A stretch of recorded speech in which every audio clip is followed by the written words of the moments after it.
ବାହାଘରର 15 ବର୍ଷ ବିତି ଯାଇଥିଲା। ଦୁଇଟା ଛୁଆ ବି ଜନ୍ମ ହୋଇସାରିଥିଲେ। ଆଉ ସେଇ ଦୁଇ ଛୁଆଙ୍କୁ ନେଇ ପହଞ୍ଚି ଯାଇଥିଲା ଜଣକ ଘରେ। କଲିଂ ବେଲ୍ର ସୁଇଚ୍ ଚିପିଲେ ଆଉ ସେଇ ଘର ଭିତରୁ ଜଣେ ଯୁବତୀ କବାଟଟା ଖୋଲିଲେ ଆଉ କିଏ ବୋଲି ତାଙ୍କୁ ପଚାରି ଚାଲିଲେ। ହେଲେ ସେ ମହିଳା କିଛି ଉତ୍ତର ନ ଦେଇ ସିଧା ଘର ଭିତରକୁ ପଶିଗଲେ।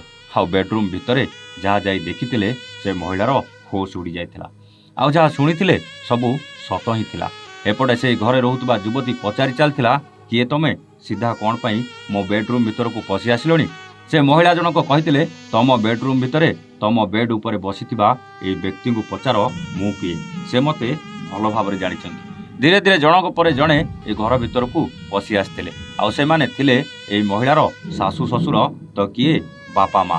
ଦେଖୁ ଦେଖୁ ଭିଡ଼ ବଢ଼ିବାକୁ ଲାଗିଲା ଆଉ ଝଗଡ଼ା ବି ବଢ଼ିବାକୁ ଲାଗିଲା। ହେଲେ କିଏ ଥିଲେ ସେ ବେଡରୁମ୍ ଭିତରେ ଯାହାଙ୍କ ପାଇଁ ଏତେ ସବୁ ପାଲା ଚାଲିଥିଲା? ସେ ଆଉ କେହି ନଥିଲେ, ଏଇ ମହିଳାଙ୍କର ରସିକ ନାଗର ସ୍ୱାମୀ ଥିଲେ। ସେଇ ମହିଳାଙ୍କ ସ୍ୱାମୀ ଏଇ ଭଡ଼ା ଘରେ ଧଳା ଡ୍ରେସ୍ ପିନ୍ଧିଥିବା ଯୁବତୀକୁ ରଖି ରାସଲୀଳା କରୁଥିଲା। ନା ସେ ପ୍ରେମିକ ଜାଣିଥିଲା ଇଏ ବାହା ହେଇଛି ବୋଲି, ନା ସ୍ତ୍ରୀ ଜାଣିପାରୁଥିଲା ସ୍ୱାମୀ ଘର ଭଡ଼ା ନେଇ ଆଉ କାହାକୁ ରଖିତା କରି ରଖିଛି ବୋଲି। ସ୍ୱାମୀ ଠିକ୍ ସମୟରେ ଘରକୁ ନ ଯିବା, ଅନେକ ଦିନ କିଛି ନା କିଛି ବାହାନା କରି ରାତିରେ ଘରକୁ ନ ଫେରିବା ସ୍ତ୍ରୀକୁ କାହିଁକି ସନ୍ଦେହ ହେଇଥିଲା। ଆଉ ସ୍ତ୍ରୀ ଜଣକ ସେଇ ଦିନଠୁ ସ୍ୱାମୀ ଉପରେ ନଜର ରଖିବା ଆରମ୍ଭ କରିଦେଇଥିଲା। ଆଉ ସବୁ ତଥ୍ୟ ସଂଗ୍ରହ କରି ସିଧା ଯାଇ ସ୍ୱାମୀ ଆଉ ସ୍ୱାମୀର ପ୍ରେମିକା ରହୁଥିବା ଭଡ଼ା ଘରେ ସ୍ତ୍ରୀ ପରିବାର ଆଉ ପୁଲିସ ଧରି ପହଞ୍ଚି ଯାଇଥିଲା। ଆଉ ଇଏ ହେଉଛି ତା ପରର ଦୃଶ୍ୟ। ଦର୍ଶକ ବନ୍ଧୁ, ଆଜିକାଲି ସ୍ୱାମୀ ସ୍ତ୍ରୀକୁ ଧୋକା ଦେଉଛି, ସ୍ତ୍ରୀ ବି ସ୍ୱାମୀକୁ ଧୋକା ଦେଉଛି। ଏଇଟା କିଛି ନୂଆ କଥା ନୁହେଁ, କିନ୍ତୁ ତାରି ଭିତରେ ତାଙ୍କଠୁ ଜନ୍ମ ହୋଇଥିବା ନିରୀହ ଛୁଆମାନଙ୍କ ଭବିଷ୍ୟତ ଅନ୍ଧାର ଭିତରକୁ ଚାଲି ଯାଉଛି। ନିଜ ନିଜ ଭୁଲ ପାଇଁ ପିଲାମାନଙ୍କ ଭବିଷ୍ୟତ ଅନ୍ଧାର ଭିତରକୁ ଠେଲି ଦିଅନ୍ତୁନି ଆଜ୍ଞା। ପ୍ରେମଟା କରିବା ଦରକାର, ସମସ୍ତେ ସମସ୍ତଙ୍କୁ ଭଲ ପାଇବା ବି ଦରକାର। କିନ୍ତୁ ଏଇଟା ଭଲ ପାଇବା ନୁହେଁ କି ପ୍ରେମ ନୁହେଁ ଆଜ୍ଞା। ଏଇଟା କେବଳ ଶାରୀରିକ ଆକର୍ଷଣ।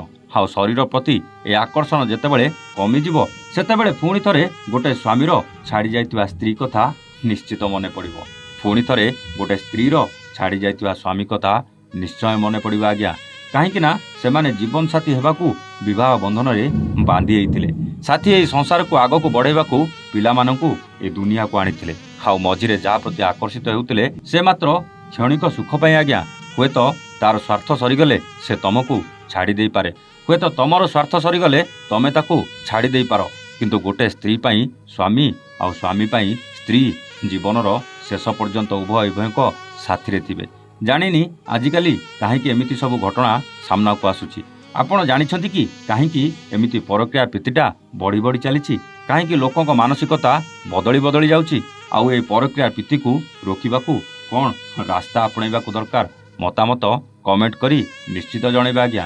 ଏମିତି କାହାଣୀ କରିବାର ଆମର ଉଦ୍ଦେଶ୍ୟ କେବଳ ସଂସ୍କୃତି ସମ୍ପନ୍ନ, ପରମ୍ପରା, ନୈତିକତା ଓ ମାନବିକତାପୂର୍ଣ୍ଣ ସୁସ୍ଥ ସମାଜ ଗଠନ କରିବା।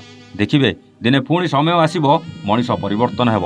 ଆମ ସଂସ୍କୃତି ଆଉ ପରମ୍ପରାକୁ ନିଜର କରି ନିଜ ଭୁଲ ନିଶ୍ଚୟ ସ୍ୱୀକାର କରିବ। ରହୁଛୁ, ନମସ୍ତେ, ଜୟ ଜଗନ୍ନାଥ।